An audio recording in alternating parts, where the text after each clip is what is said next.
But let's get started by talking and taking a look at really a new chapter in this basketball rivalry between Kentucky and Louisville. You're right. We were both out at the KFC Yum Center on Wednesday night. Pat Kelsey's Cardinals faced a dangerous team, really. I think UTEP was a really good team on Wednesday night. The Cards trailed by as many as 7 points in the second half against UTEP, but the Miners, who led the nation in turnovers forced, couldn't hold down the stretch. Louisville played a cleaner game in the second half, only turned the ball over 3 times, and they held them off for a 3-point win, 77-74. As they turn their attention to Louisville and to Kentucky, I guess the questions are, how have the Cards adjusted to the loss of Case and Pryor, and how they match up with the Wildcats? Yeah, and will they ever start making three-pointers again? That's a big one. But, I think they're still adjusting. And the thing is, I can't point to any big changes that have been made since Pryor went out. I think there's some subtle changes. I think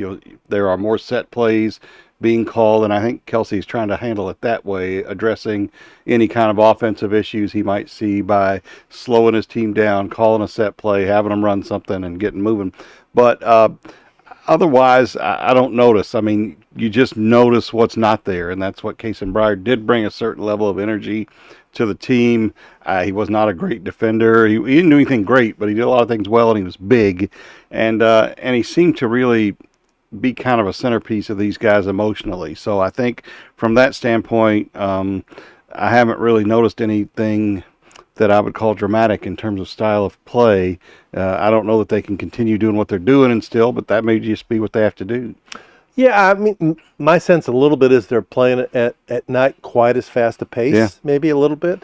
They're still shooting threes. They're still not making the threes at the percentage they need to make them to beat good teams. I thought last night, although Pat Kelsey pushed back against it, when three of us asked the question in a different way, it seemed like they were less interested in taking threes and more interested in driving the ball to the rim, whether they were going to be able to score around the rim or get fouled. They went to the line a bunch in the second half.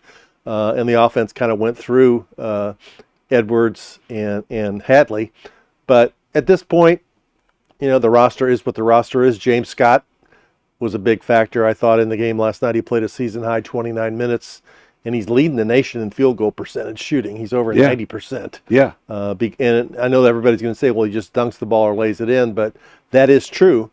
But he doesn't take any stupid shots, and that's stupid shots are turnovers, so credit to him. Yeah, the matchup, it could well come down to who shoots the three better. And you can catch every episode of Overtime on WDRB+.